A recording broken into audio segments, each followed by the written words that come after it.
Now, here's the last thing I'll tell you. God can use suffering to make us spiritually stronger.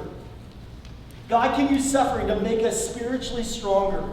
You know, when I go into the gym and I'm on the bench press, and man, I'm pushing that thing up. There are times I'm like, I don't think I can push this thing up. Like, this is difficult. This is hard. And some of you, you feel like that whenever you're trying to push up the weight of your problems that you have, and you've got the suffering that's going on. And may you never forget that it is through that process that you're actually getting stronger.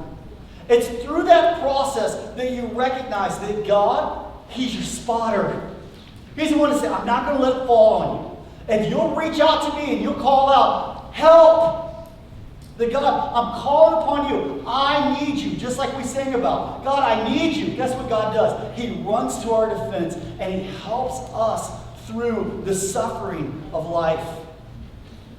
Frank Peretti said this, God does not waste an ounce of our pain or a drop of our tears. Suffering doesn't come our way for no reason. And He seems especially efficient at using what we endure to mold our character.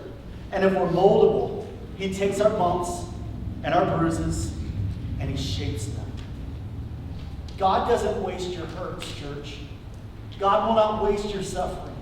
He can take your tragedy and He can turn it into a triumph. And I love what Frank Peretti says. He says He uses this to mold our character.